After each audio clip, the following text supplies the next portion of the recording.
Alrighty, welcome everybody to a special edition of a little Adobe Live action here with some drawing in Adobe Fresco. And today I'm going to create a little goodie for everybody. And you can download this at the end of the show. It's going to take a few minutes. Got to just take this file and share it to a library. But it's going to be a coloring sheet. And of course, I know people of all ages love to color, but this one's great for the kids as well. So if you have kids in your life, go ahead and print it out or email it to them. They can print it out and do some coloring. Or better yet, why not just color it on an iPad in Fresco? Want to remind everybody that Adobe Fresco is a free app. A little confusion about the pricing sometimes with this app. Believe me, gang, it is Free, free, okay? Now, there is a paid version of it, but that just gives you extra storage, a whole mess of brushes, some extra fonts and other goodies. But the app, as it comes, as a free app, has over 80 brushes, over 1,200 fonts, unlimited layers. Oh my gosh, so many good things. So today we're going to do a little drawing in Fresco. The reason I have selected Fresco for our drawing today is because I'm going to use some vector brushes, and not just any vector brushes, but a brand new category of vector brushes we have called vector jitter brushes. Now, these are first of their kind anywhere in the digital art world, and I'm really excited about them. It's something we've been working on for a long time. Glad they're finally in the app, and I'll show you how they work in just a moment. So if we could just go to my screen, we'll go ahead and get started. I have a little sketch here for this coloring sheet, and this is something that I doodled up just a little bit before the stream began. My idea was to have a frame around the illustration, but to break that frame in the middle with the words and some other decorative elements here, these ornaments that are hanging from it. I'll go ahead and bump up the opacity just a bit. You can see this more clearly. So this is my rough. So I've got this girl with a bass drum, and she's all festive in her attire. I was taking the cues from the Nutcracker kind of costumes that I've seen. We love to go see the Nutcracker every year. Too bad about COVID. We haven't seen it the last 2 years, but maybe next year. And I got a little dog wearing that same little Nutcracker cap following along. This was done with a pixel brush, okay, but I'm going to draw with vector brushes. And as I mentioned a moment ago, I'm going to use the vector jitter brushes. So I'm going to show you how those work. Before I do that, I want to make a couple comments about composition, because after all, this is a art instruction kind of a deal, and it's always good to talk about this stuff up top. Trying to find some balance between how to make sure that you can read the words peace and love and still have the figure overlap all of that. This is one of the challenges to work out. So I wanted to compose the figure in such a way, and I'm just going to go ahead and grab another color here and draw on top of this just briefly for you. I wanted to go ahead and have the figure cut a nice curve like so. Okay, I'll make my brush a little bigger. You can see that more clearly, hopefully. Just like this. So I got this nice C curve here. And then what I wanted to do was interrupt the, or rather not interrupt, but complement this C curve, this curvilinear line, with more of sort of a 1, 2, and a 3 sort of a thing. So whenever you go for simple, you complement it with complex. It's the kind of principle where if you draw a shape of a tree, for example, you can go sort of smooth on one side and then break it up with some branches and other angular stuff on the other. Okay, this is just a way to do asymmetrical balance. So this asymmetrical balance is happening here with our figure, and I wanted this foot to break out of that boundary. I wanted this letter P here on the left side and these parts of the E to break out, as well as here we echo that same idea, so that in both the right and left sides of the composition, you're breaking outside of that border, outside of that rectangle. Then you leave this open space here to give these little ornaments a place to sort of shine, okay? One little other place we're breaking out here is this little action line for the dog chasing behind our hero figure, okay? So these are all the kinds of things you want to keep in mind when you're composing, is like, how do these elements and pieces fit together? Is everything legible? Is there balance? Is there enough white space in between things? And seeing as how this is a coloring sheet, you don't want too much white space, because you want to be able to color different things wherever the line work is going to interrupt itself, all right? So there's going to be plenty of that in the drawing. I'll go ahead and knock this back down in opacity. And let's get to these exciting vector jitter brushes, because they're so cool. Now in Fresco, you have your pixel brushes right here, right? And then you have your live brushes. These are the watercolors and oils that stay wet. Very cool. And then this third category is our vector brushes. So I'll just tap on that. And here at the bottom, you'll see we have 3 new brushes. These are the light jitter, medium jitter, and heavy jitter brushes. And I'll show you what they look like here. So let's grab first the light jitter. Now I'll draw a line straight on down the page. And you will notice that the line changes its diameter, okay, ever so slightly. When I say diameter, I'm talking about the stamp, the circle that I'm dragging along.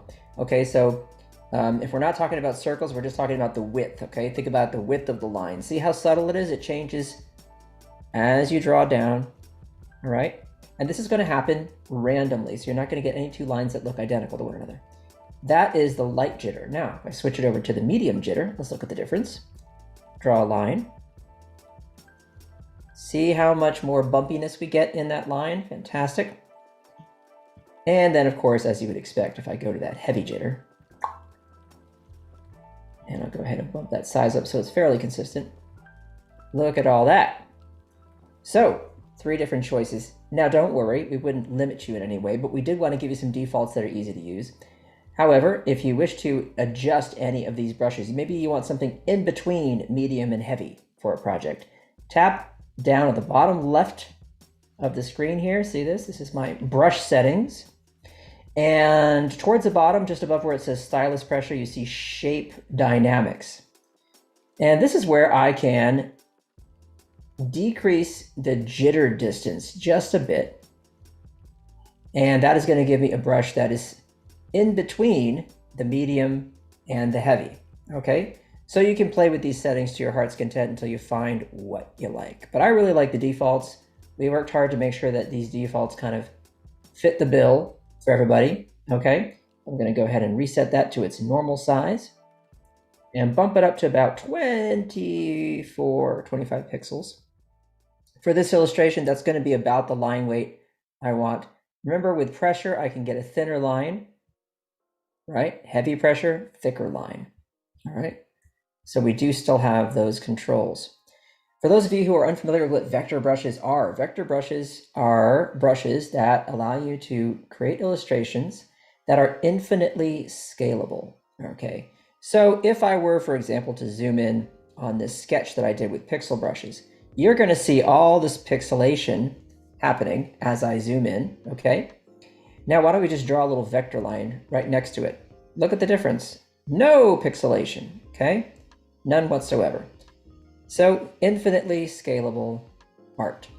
Let's say hi to some folks who are joining us here in the chat. I see Umacorn and Bliss and Wade, Viola and Kathleen. Hello, hello. Let's see here. I'm going to scroll up, see who else we got. Robert, thank you for joining us. Rick, how you doing? Vector brushes after too much caffeine. Yes, you got the jitters. I totally get that, and I appreciate the joke. Anybody who watches my draw along show knows I'm a fan of the dad jokes. Anki, nice to see you as well. Monica, hello, hello.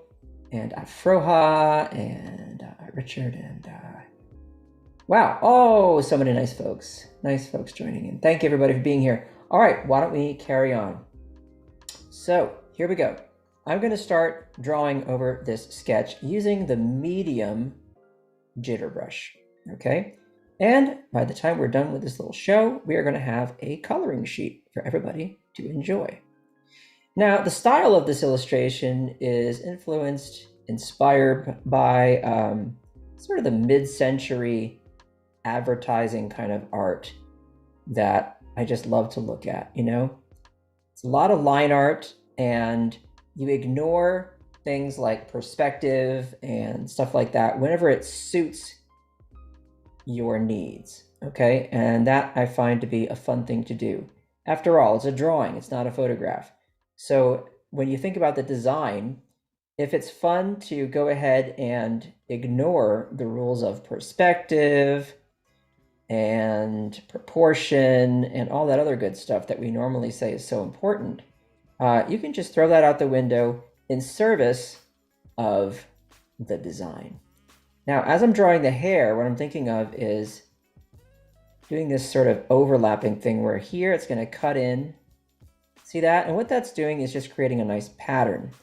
I like to think sometimes about, especially if it's a coloring sheet or whatever, create a little area of interest that's a little busier than an area that's open next to it, right? So you have an open area and a busy area. And here we could sort of suggest that there's a little reflection or something coming off the hat, just a little extra line right there to work with.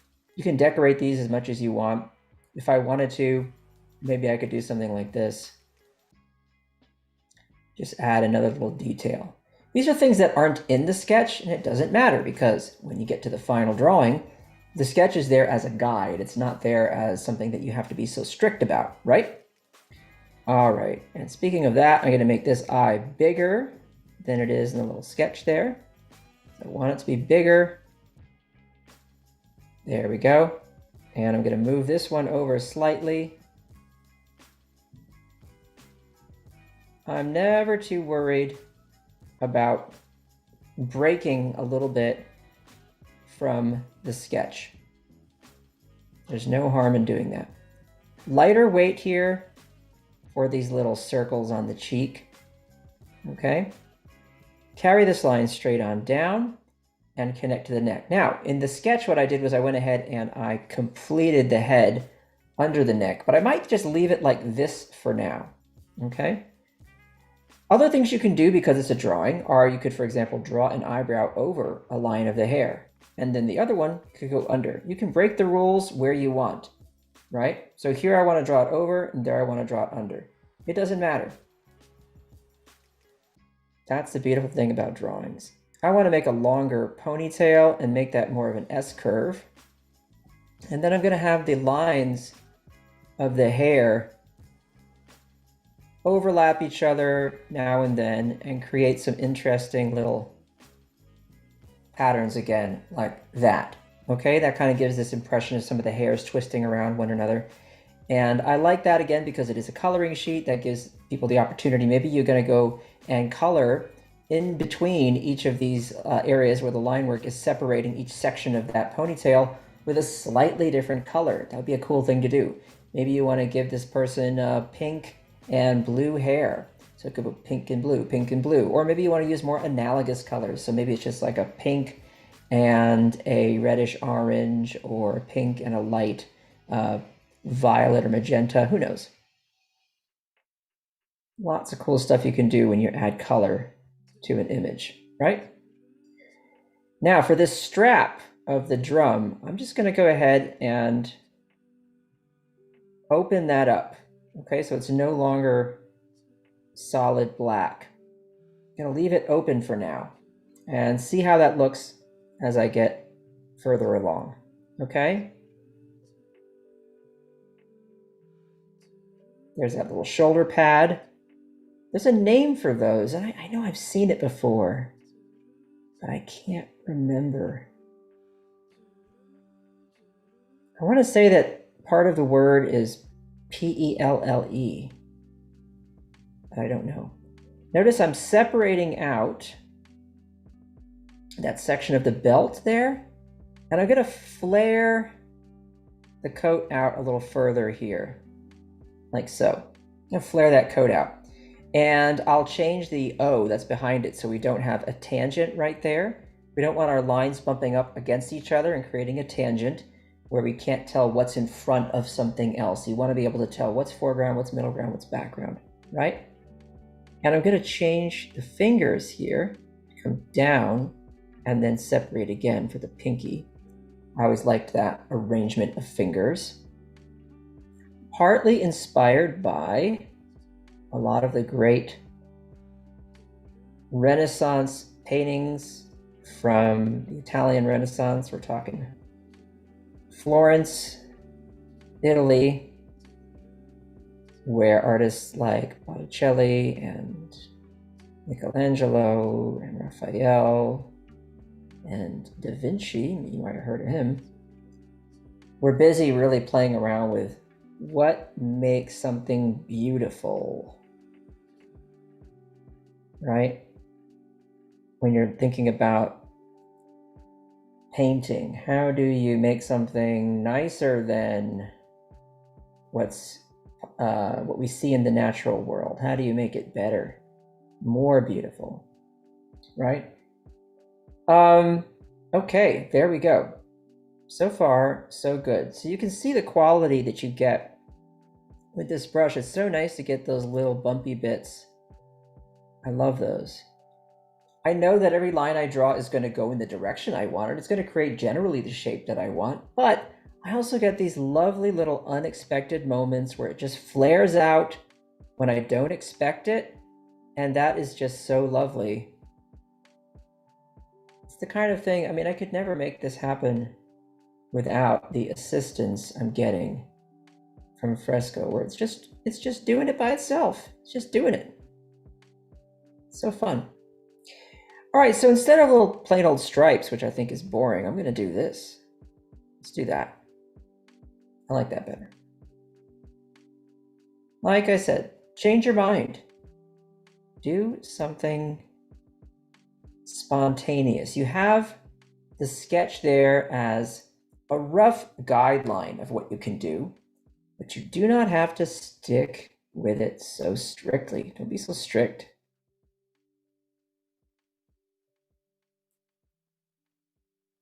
And there's that other hand. Always make sure you compare your hands. I'm going to do a quick comparison looking at this hand and that hand. Make sure the fingers are roughly the same width and the hands are roughly the same size. It's easy to draw one hand too big or one hand too small compared with one another. Keep on rolling with your illustration and not notice it until later that you've gone ahead and done that. Okay, and you don't want that. You don't want that. Simple and easy mistake to make, though. I've done it. We've all done it. Let's make that mallet a bit bigger. Okay. All right, pause for a moment and see, do we have any questions? Kyle, you make it look easy. Well, I mean, I am working from a sketch. That does make it easier. The sketch is so important. That's why I do sketches. And the sketch that you're seeing was actually a cleaned up version of a previous sketch, which was even rougher. Okay. Murray, you're trying to find my coloring book. It's not really a coloring book. It's a tracing book, and you can color it as well. It's called Trace, and it's published by Baron Fig, Baronfig. So if you look for Trace, Baron Fig, Kyle Webster on a Google search, you will find it. I will promote it, of course, and tell you it makes a great holiday gift. And it also promotes meditation. I'm a big fan of drawing as a meditative activity. And that is why I made the book. Trace. Alrighty. And here we go. Let's add this little detail. Now this detail is harking back to what we did up here on the hat, okay? Every now and then, it's not a bad idea to go ahead and repeat a motif, a pattern, an idea, okay, that shows up elsewhere in your illustration. This can be a very good thing. Other leg. Let's bring that out just a little further, like that. Just a hair, not too much. And up we go. And let's not forget this little detail here. 1 and a 2 and a 3. Okay. There we go. And again, I'm going to use this same pattern, okay, which we see on the sleeves of our character here. Good again to repeat that little theme idea. Okie dokie. So far, trying to keep all the line weight relatively consistent. However, there are moments where I go a little thicker, a little heavier, and that is for moments where, you know, I'm going under something like the underside of the arm, or I really just want to emphasize the larger silhouette of the character, okay? And then you go thinner with things like these little circles on the face. You don't want those to be so heavy with the line work that they don't feel like just a little detail. Okay? And there you go. A pet peeve of mine, says Charles. Areas that are too small. A simple adjustment would open up these areas, allowing the end user to have a larger area to color. Yeah, good point. Very good. Something to keep in mind. And also you have to think, as somebody doing this who's much, much younger and is coloring with crayons more likely than colored pencils, you know, if that's the case, then, well, you want to do a lot of open areas, okay? However, people can also color over an area that has multiple lines. You don't have to necessarily separate it all out color by color. And that's always an option for the person who is coloring in your drawing, right? Alrighty, we are going to create a separate layer in a moment for the lettering. I do want to do this little doggy. I can draw him on the same layer. Let's get that hat.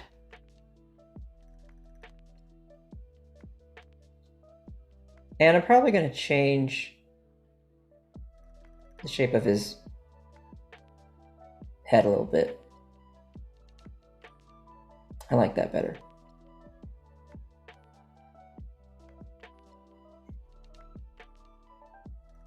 Still going to have that little tongue because that's cute. And I'm going to have him get a bit shaggier.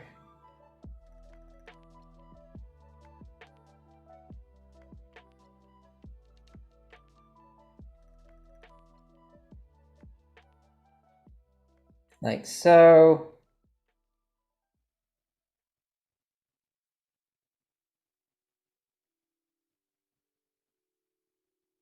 And there's that little action line inspired by the comics of Hergé, who created Tintin, or Tintin, as we say in English, right? Always love those little action lines. Double check the hat and see the details we have. Up top, we have a little pattern like this and a little line. And now they're wearing the same kind of hat. Time for us to move to the type. Now, this is probably going to be something that I'm going to change around and experiment with. So let's do that. I'm creating a separate layer just underneath this line art. Remember, my sketch is on another layer, of course. Here's where we are so far. Looking pretty good. So now let us tackle the type. Now, just to keep things simple for me, I might want to reduce the opacity of this layer. There we go. Just cut that back a notch. And I'm going to take my sketch layer and I'm going to knock it back a little further too. And I hope you all can still see that. I know it's very faint, but this is just good for me so that the area I'm working on is the darkest and the clearest for me. I like to do that. It helps my old eyes. Jennifer is asking, there don't seem to be any assets in Kyle's folder. That's because, Jennifer, this will be the asset. This is the asset, this coloring sheet, and I have not yet finished it. It is on its way. Yes, Umacorn. In Dutch, he has a different name. Right. And Wade, I want to thank you for putting in a little link there to my book. Thank you. All right, let's do it. Now, this will be pretty much the same as it appears here. And I'm going to come around. So I'm going to make this rounder. And I'm going to, don't worry, I'll erase whatever overlaps with our foreground. But I don't want to interrupt the line while I'm drawing it. That's just not fun. Right? So then I can go here and I can grab my little eraser and I can do that. No problemo. Now here, I probably won't draw through the whole thing. I'm going to make sure that E cuts behind our mallet like that. And then up and down.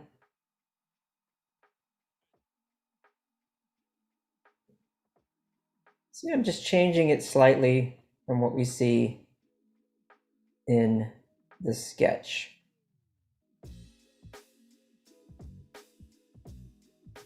All right. Same with this A. I'm going to slide it over a hair like this.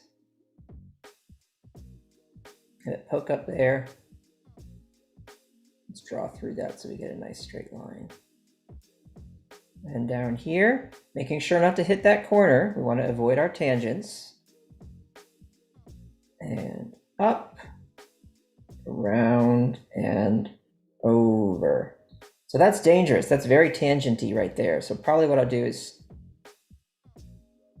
keep it where it was, up there. That's a safer spot. And we can clearly read that letter. We know what we're looking at there. I even could safely do this. That's fine. It's not going to hurt anything, you know? And I could do that too. Nothing's going to get hurt by that. Now I want this C to come over a little further, so I'm going to round it out like that. And pop it down. And down we go, and up.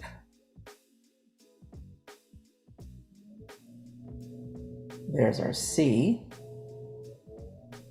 E I'm going to tilt. Actually, I might angle it more like this and have it just touch that corner right there and then come down this way like that and then over. I check my other E and see, yeah, okay, let's make that a little bit deeper. So I'm looking at the other C I drew. I don't want them to be too dissimilar, okay? Curve around and up and like so, and another big curve, and there we go. Other thing I notice is that this C, the E rather, has more of a curve to it right here. So I do want to keep that going. Here's something else I can do for consistency. So, you know, because it's just custom lettering, but you still want to think about bringing in little elements that make it feel like its neighbors. And so that letter P and the C, the way they have these serifs on them, it's nice to just repeat those here and there. So there, that looks pretty good for our word peace. Oh, Charles, you're way ahead of me. I'm just reading the comments, and Charles says, you need serifs on the E. Would it be easier to trace the full letters and then mask out the unnecessary bits? You could do that too, sure. I'm not intending to move any of these anywhere, so to create a whole mask and go to that trouble is not something that I'm going to do here. But if you had a lot more stuff to do and you were thinking about maybe moving things around, I would say sure, that wouldn't be a bad idea.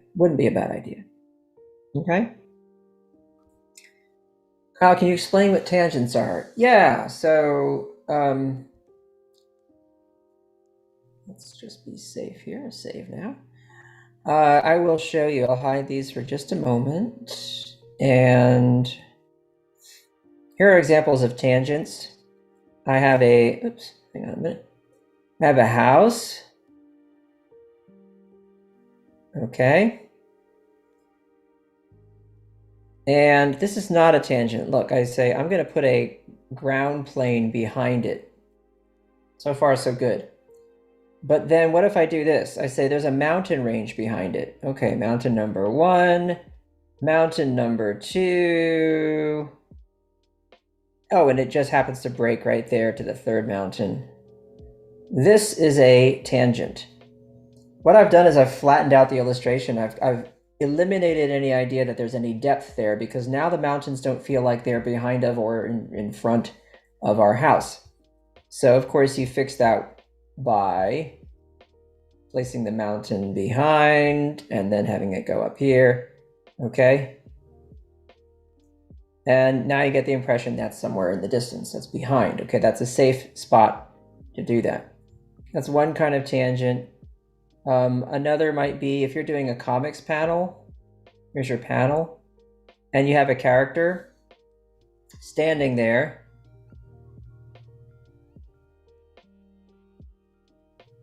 And they are talking and saying something, and you have the shoulder come right there. Okay? This tangent of the arm with the panel border is not a good design choice. I may as well leave him there since we're going to do another one. And then maybe there's a building behind him, and I do this. I'm like, here's that skyscraper behind him. See the problem? Everything's flattened out. Everything seems to appear on one plane. Okay? So these are examples of tangents, and I hope that they are clear. So, easiest thing to do, put a little space between the two things by making sure the lines don't corner up to each other, don't align with one another. Common problem is people drawing trees and having tangents with the trees touching other parts of the drawing, things like that, other objects, and so on. Okay, hope that explains. Wage says you're always on tangent alert. Yeah, you have to be. It's just one of the things you gotta do. All right, so we are going back now to our lettering. Carrying on, here comes the and. I'm going to change this from what we see here. Slide it a little over to the right. And do that. And then complete it.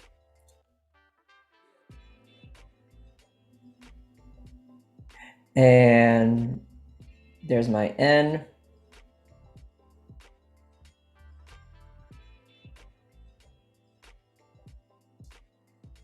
Okay, and there's my D. So there's my and. It's a little different from the sketch. Not a lot, but, you know, it's different. So now we got to deal with this word love. This is a tricky one. I'm not terribly crazy about how I have it in the sketch. Let me see what I can do to make it just a bit better.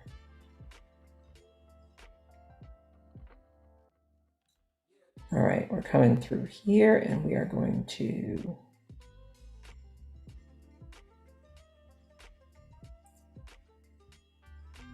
bring it all the way up there and then up.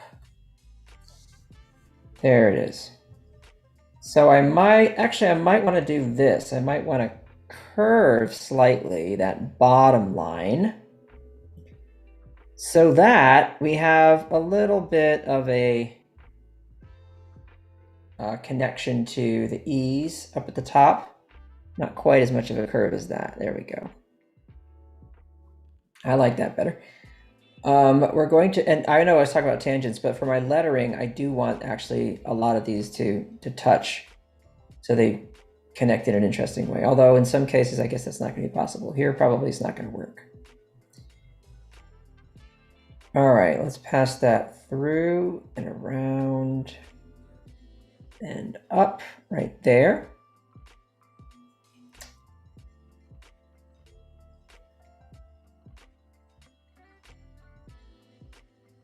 That's safe.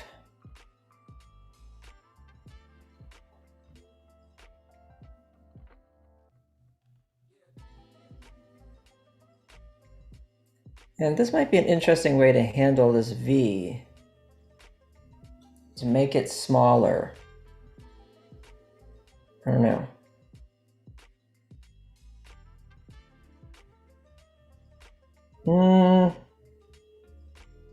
Nope.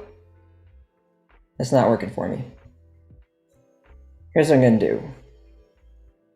Bring this down here, out, over, up, and like so. And then I'm going to take that O, and I think I'm going to do this.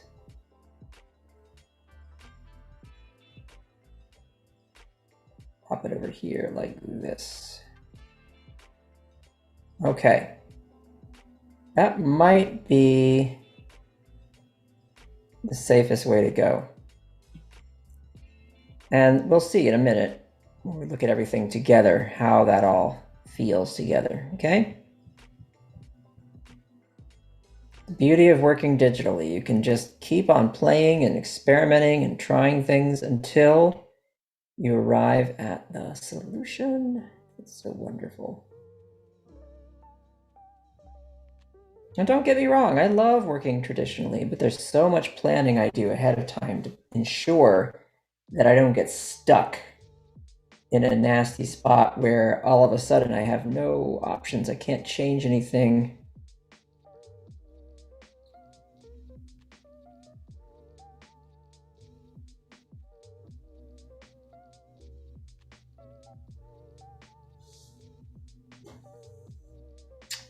Peace and love. Sort of a nice idea. Should put it into practice a bit more often. What do you think about that, gang?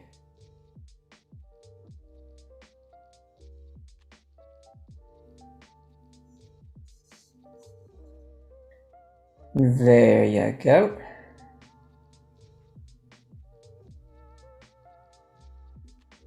Let's see now how that looks. I'll go ahead and bump this back up to 100. And we'll hide our sketch. Let's hide our sketch and see how we're doing. Okay, I think that's gonna work. Let's see. Oh, Paul Tranny, what's up? The one and only. Tangent means to touch in Latin. Holy cow, I didn't even know that. Paul, that totally makes sense. Awesome. Yeah, these are the vector jitter brushes, Richard. Brand new in Adobe Fresco on the iPad, select Windows devices as well.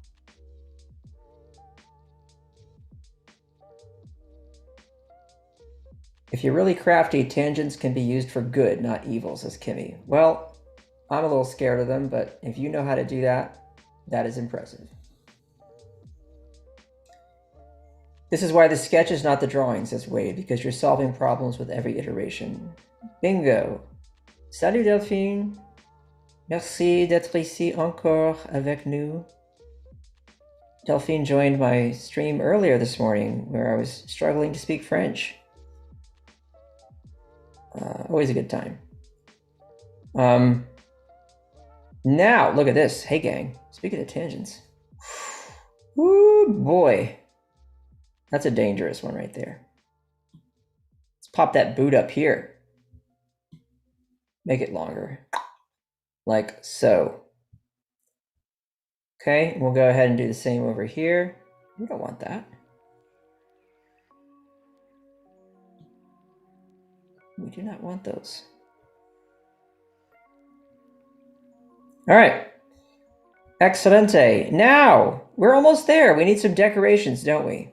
Let's see. I might want to do this part without the sketch. I want to take a fresh look at this and figure out how I want to handle those decorations. And as I'm looking at it too, I'm thinking, how do I feel about the balance? The word love, the V and the E are feeling a little shrimpy to me there at the end. So just for kicks, I'll try something here. We change the angle here. I'm going to try something like this. All right. And I'm going to take our good E friend over here, E pal.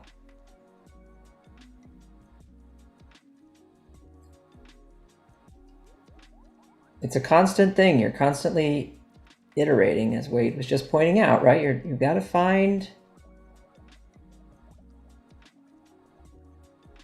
the right size relationships and all that good stuff so it feels good. That's too big. Hold on.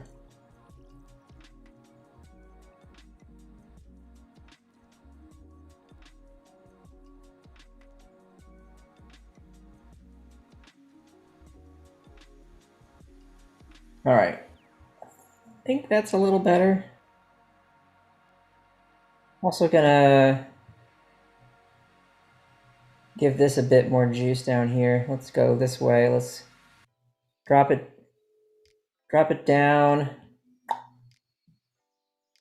Drop it down and give it a nice bump like that. And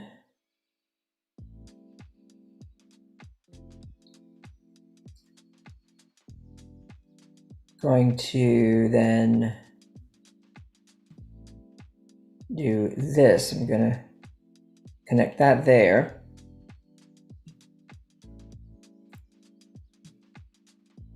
I'm just taking a look at what's above it. I'm looking at that other E. And I sort of want to do more of an angle like that. I think that's a little better. Yeah. Well, these are the things, you know, after a while, because we only have a limited amount of time together here on our live stream, I have to make up my mind at some point and roll on. But just so you know, I am like everybody else. I will agonize over these kinds of decisions for hours sometimes until I feel like I've got it, you know, that's the right thing. But it's a struggle sometimes. It's a struggle. I know you've all been there.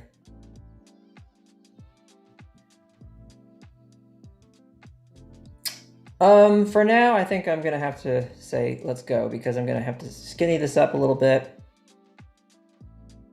and then call it a day. All right, let's move on to some decorations. Another new layer just to be on the safe side. Don't wanna, you know, don't wanna put my layers together if I don't have to. And besides, unlimited layers in Fresco. Can you beat it? No, you can't.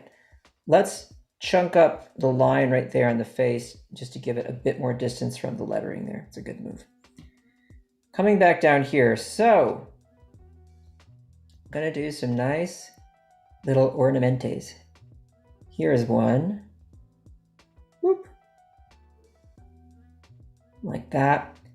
And let's give it a little extra bit of information there on the inside, make it more interesting.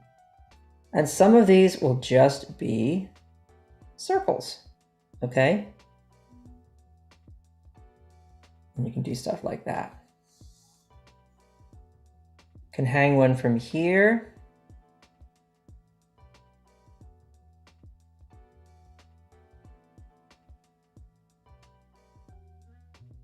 Do that kind of thing. We can run one here behind the ponytail, like so.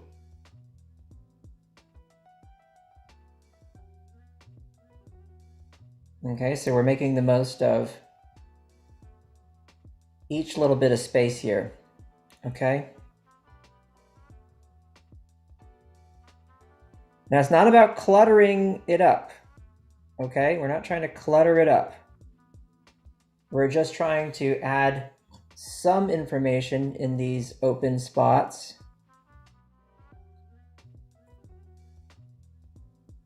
So they don't feel dead, so to speak, okay?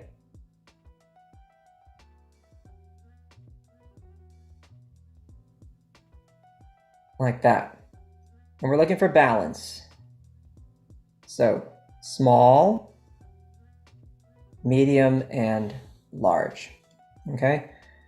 So one more, we'll drop it down here and we'll just do a nice long one like that. Let me actually get that a bit more. There we go.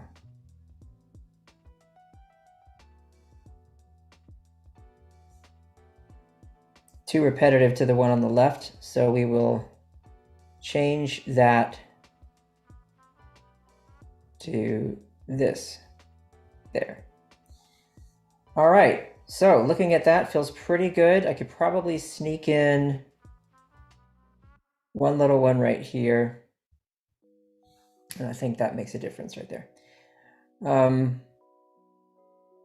Okay, peace and love. Now, you'll remember from the sketch that I had a border that was broken in the middle.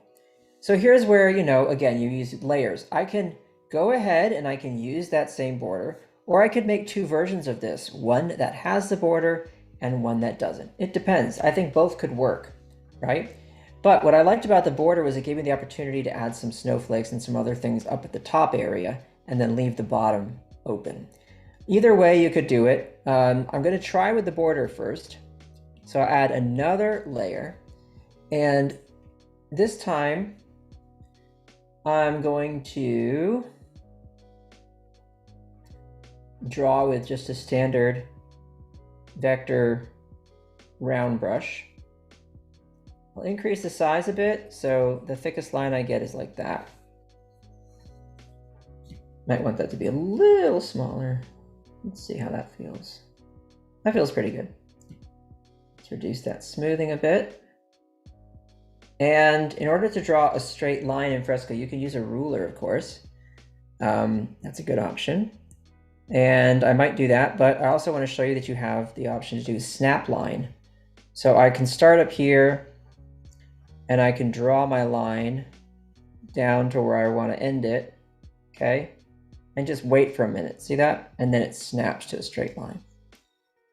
And do the same thing up here. Pause and hold, and there you go. There's my nice straight line. You can adjust it, by the way. See that? I can make it whatever length I want, an angle I need it to be, etc., etc. And let's drop it down here.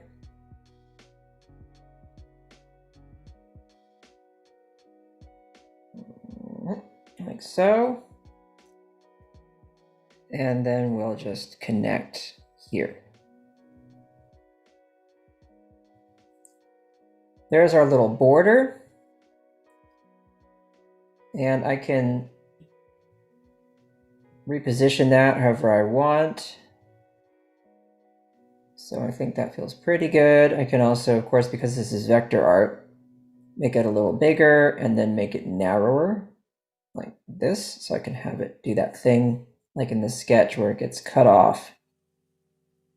There we go. Bring this up just a hair. And then tap it down just a bit like that. Say, okay, done. And then here I can use my lasso tool and I can just get rid of these areas where we know we're letting the art punch through, okay? Goodbye to those and deselect. And there's that nice containment device that you saw in the sketch, okay? So as final little details here, I will try a few things. Now we could do some little stylized snowflakes up here. You know, these kinds of things, you've seen them a million times. That's one little option. You make a nice little decoration. And then you do smaller ones nearby. Okay. Occasionally, just throw in a little circle, like so. These might not be the kind of thing that somebody would actually color in, okay? They may not want to do that.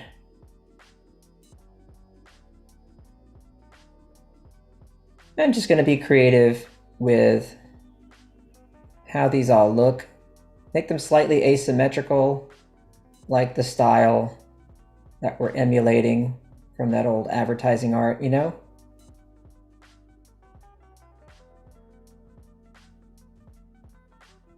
Things like that. Maybe even do a dot here and there. I don't want it to get too busy, so I'm just being mindful of how much space each of these occupies.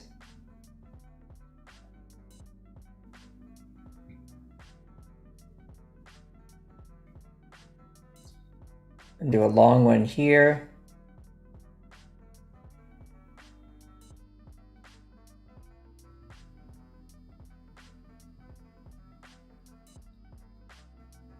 That might work.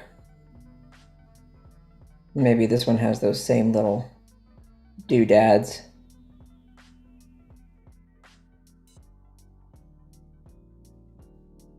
Like that. There's a nice little decoration. And now down at the bottom, I can do some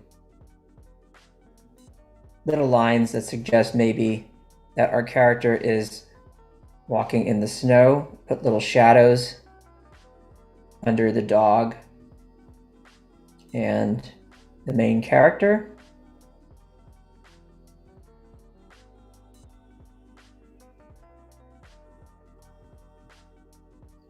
And there is a little coloring sheet. Now, this is where you decide, what more do I want to do to make this interesting for the users, or anything else I want to do? Is it going to get too busy? You know, you have to be careful. But some examples of things you could do are this. You could come inside each of the letters and draw out little sections like this. See? Just like that. That's the kind of thing that for a coloring project might go a long way. People might enjoy that, you know? And again, if someone is younger, you know, if you're giving this to like a 4-year-old, you know, the amount of detail you throw in there is probably not going to be crazy insane, right? Actually, it's a good thing I'm looking at this again, because that A would be fatter than that at the base. So I probably would do this.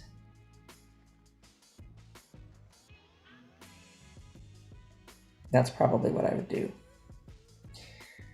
And then that also gives me this option to come in here and do these little sections. Right? Anyway, sometimes they go in front of the figure, sometimes behind.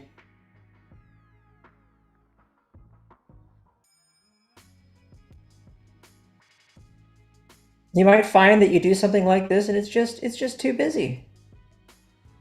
But you might not. You might enjoy this. This might be something that just adds that extra bit of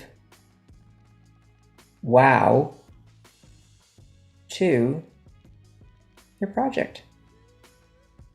Right? So there you go.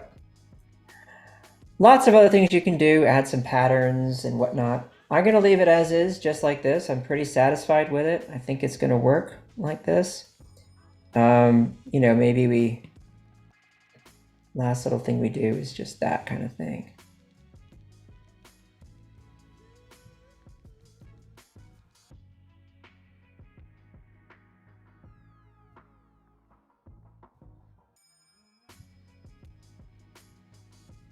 Maybe we need some decorations on the drum. Maybe not. What do you all think about that? Nah, we'll leave it simple. I like the big fat circle. That's good. Okay, well, last step in all of your work, as always, is make sure you sign it. So here we go. KTW. Now, I'll make sure and get this shared so everybody can color it, use it, share it with their pals. Some kids you know in your life, anybody who you think might enjoy something like this. And I want to thank you all for joining me. Hope you enjoyed all of this. I sure did. It was a good time for me. I'm going to just double check quickly. Any other questions from anybody? Can you change the weight of the line after the fact? Oh, Charles, I wish you could, but you can't. That would be nice. It could be something to request. Make sure you request features of us via the in-app option to request features, okay? See right here?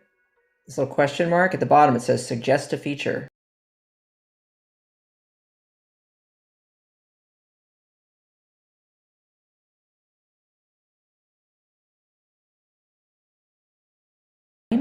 And I will see you very soon, and say ciao for now. Take care, everybody. Bye-bye.